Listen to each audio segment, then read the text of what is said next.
I think someone took the wrong turn, and that's why the car suddenly swerved so hard, and you see me literally go sideways like that. That was not choreographed. That was an accident. Tomorrow Never Dies.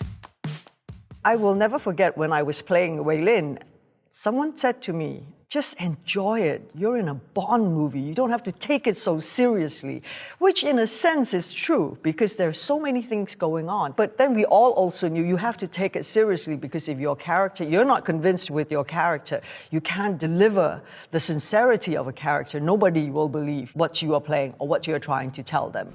Ready? Go!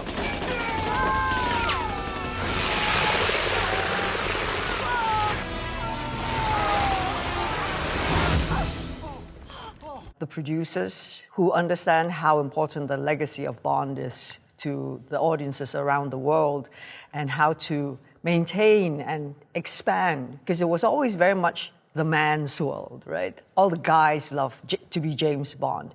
And the women were almost always the Bond girls.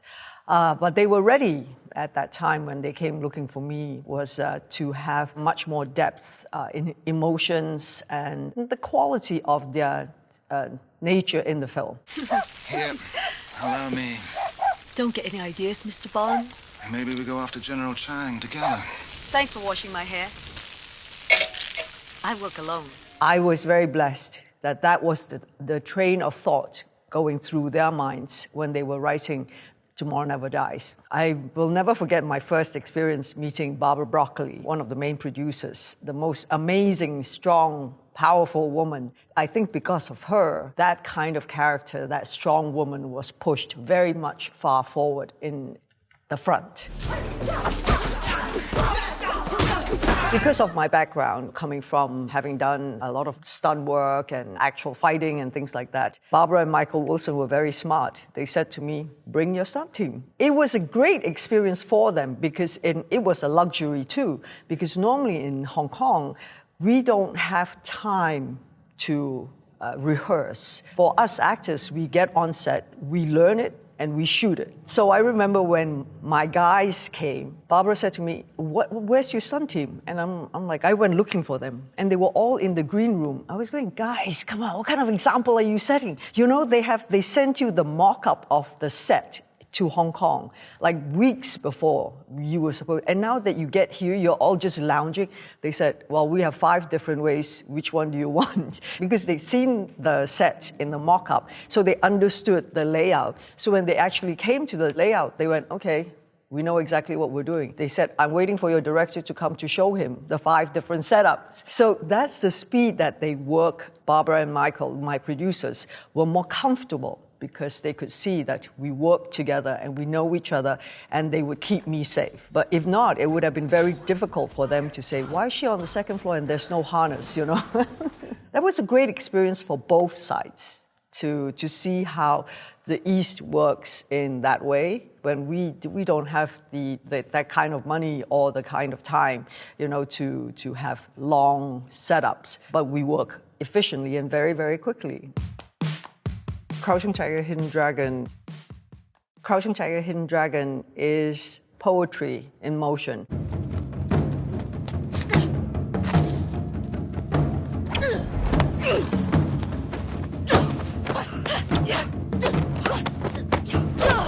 And it's Ang Lee, his vision, his passion for martial arts, which when I first met him straight after Tomorrow Never Dies to talk about Crouching Tiger, all these martial arts movies, the kung fu movies as we call them, is something that we all grow up with. It's like our Marvel comics. And he was so fascinated, he wanted to try out every single form of martial arts and every weapon there was. I thought he was kidding. When I first walked into where he was prepping for all this, the research he was doing, I seriously thought he was kidding until when I walked onto the set on the final fight sequence and all the weapons were there and he said, I want you to use all of them. I'm like, you're kidding, right?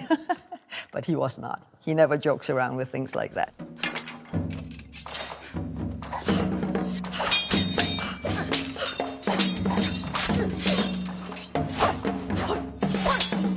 We always say there is no action without drama. It goes hand in hand. You're talking about the emotional feeling. 好，说翻脸就翻脸。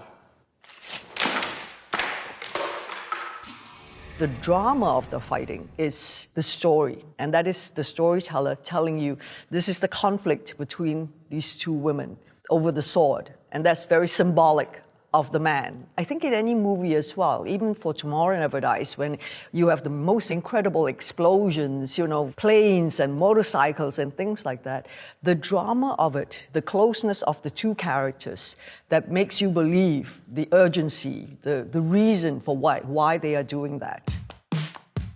Police Story 3, Supercop. Personally, it was a very important movie at that time because I had moved away and retired from the film business for about 4 years. Police Story 3, Supercop was my first comeback. So it was important to remind my audiences, hey, I'm still here, and hey, I'm still, what you loved before.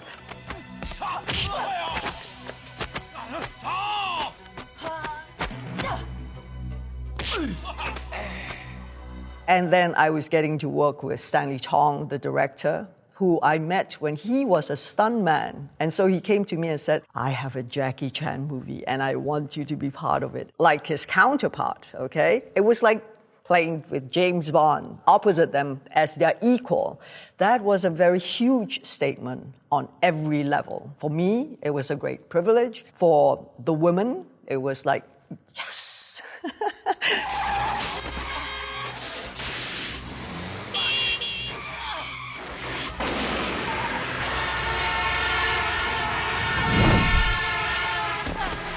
I will never be crazy enough to do those stunts again. Well, we did have an accident, but I was fortunate. I came out of it not hurt. We don't really rehearse our big scenes. If you're going to do it, you might as well shoot it, right? So let's not waste it. So I get up on the truck, dodging the bullets, rolling off the van, and I go off the van, and Jackie pulls up in his little convertible, and I land on his bonnet. I crash the windscreen, which saves my fall, and then I roll off his car. And I go, oh, that looks okay. I can just, roll down. And then you're standing up there and you go like, oh, this feels a little different. It's not staying still. And then his car is not staying still either. Everything is moving. And I remember in my head, I went, well, I'm never gonna know until I tried, right? So I took the role. Everything went wrong. The windscreen did not shatter. The things that were supposed to make it go, it didn't. So Jackie couldn't get a handle on me. When you watch the outtakes, he scrambled over the windscreen and tried to hold on to me. Luckily, he grabbed onto a bit of my shirt as I was sliding off the car. He saved me, I think, my life. Shh, but don't tell him that. And as I rolled off, if he didn't give me that little extra jerk, I would have landed on my head first. And that would have been the disaster of my life. You know the saying, when you fall off the horse, you have to get back right on. For me, at that moment was like, I know what I didn't do right. Now I know the feeling. Let's do it. Try and catch it this time. Stanley went to Jackie, it's okay, it's okay. She said it's okay. Get back in the car. So we turned around and we did it in the next take. That was crazy, but don't do it. So at that time, I did take more risks than usual. Like, hanging on the van.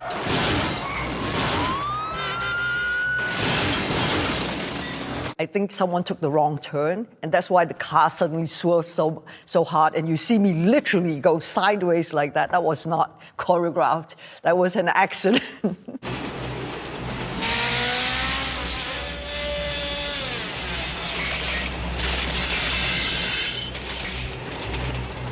Jackie was the one who had a bigger problem. He actually came up to me at one stage and he says, Michelle, are you trying to kill me? And I'm like, no, why would I do that? We're buddies, right? And he goes, no, because I was doing this crazy motorcycle stunt, right? When he saw me do that stunt, he was like, oh no. If you do anything more than that, where am I going to come from? That's why he did the helicopter stunt. It's not fair for me to suddenly go, look at me. So we had to have a little bit of a balance. And I think we managed to do that quite well at the end of the day. So that's why we're still great friends. Crazy Rich Asians.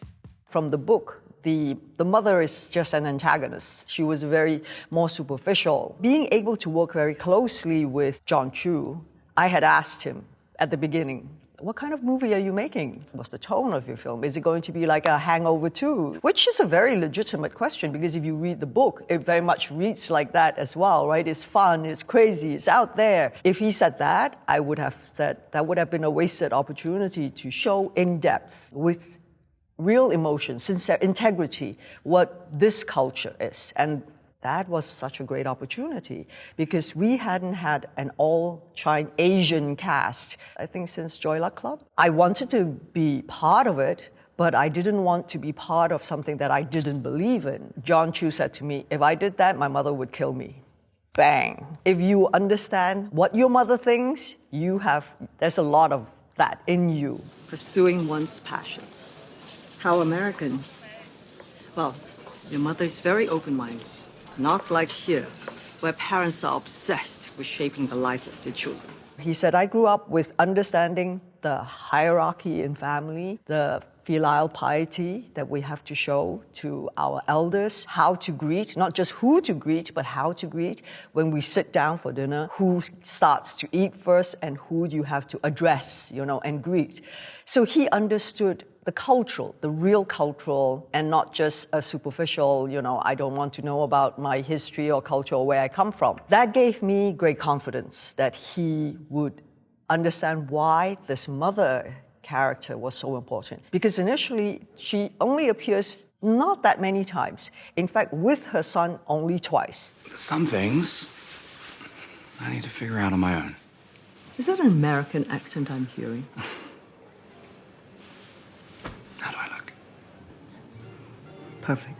But in those moments, you have to feel the love, that strong bond and connection. If you don't, then what is the reason for him to go back to Singapore, right? There must be something that will always pull him back, and that's love of a family, that's keeping a family together. For me, that was a very, very important role. You don't know me.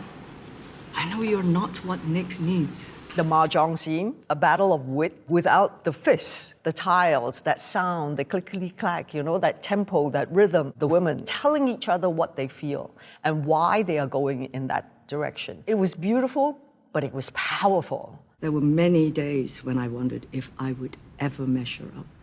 But having been through it all, I know this much. You will never be enough. Everybody loved the line when I said, you will never be enough. Everybody's always very scared when I say that. John Chu said, you terrified me. But I think what I loved most about was the reaction to that character. I had young people come up to me and say, I understand my mom better now. Or I understand my mother-in-law better now. I can go back and have a conversation with my mom now. And I think that was very important. When I approach, it's like, I have to know the character. Where is she really coming from? She was dutiful, she was loyal, she was fiercely devoted to her family, but most of all, that was love. That was real love. The general mother's role, to nurture, to protect, but then the most important is to let go. And I approach it like that, knowing these are the feelings that a mother would have. So that when I am there as Eleanor Young, I am a mother. I am just simply a mother who loves her son. Everything, everywhere, all at once. I always try not to inject me into the character, because I see the character as a real person who needs to have real emotions, a path. What I saw in Evelyn was a very hard-working immigrant who's trying so hard to be keeping her family together, to be a success in her father's eyes, to prove that she's a good daughter.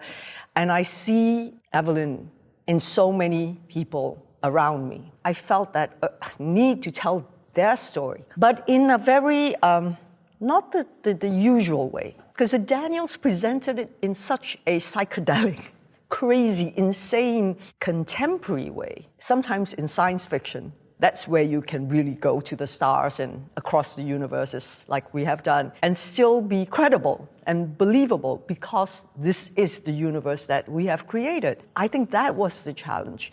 And it kept me as the actor grounded because I felt this character. And because every day when I go onto the set, I was like, okay, sometimes I have no idea. We are jumping from one universe to the other one. The chaos at that moment of filming is also what the character was going through. Evelyn was going through. Evelyn was confused, was fractured. She was trying to come to terms with what was happening with her. It was like taking a look at your own life and going like, am I a failure? Am I this? Am I that? Could I have done better? Maybe that is one thing that I do put in, taking from my experiences, because it is very personal. Not every decision that you make is going to be the perfect one. And that's when mistakes hopefully makes you wiser and smarter, and don't do it again. And if you do it again, that means you're really dumb. For me, this whole journey was about Evelyn, the character, who understood she will never give up. That also reflects on me as a person, because I refuse to give up. I think when you give up or give in, you've already lost. Whatever it is, it's the character. And if you find that character and you connect, you're almost living vicariously through that character. That's when you really love what you're watching or feeling. In Everything Everywhere All at Once, my God, I think it has to start from the moment I got the script. Fortunately, I was coming to LA, met with the Daniels, had to meet with the Daniels, because I would only take on a project if there is real passion. If when I speak to them, I see the passion in their eyes. I hear it coming from here. Because I'm not going to go and leave my family and people I love for 3-4 months at a time on lip service, on doing something that even you don't believe in. How are you going to convince me to be part of that? So when I met them, I didn't tell them. Because when I read the script, I thought, this is something, oh dear. No, this is something I've been waiting for a long time. That's going to give me the opportunity to show my fans, my family, my audience, what I'm capable of. To be funny, to be real, to be sad. Finally, somebody understood that I can do all these things.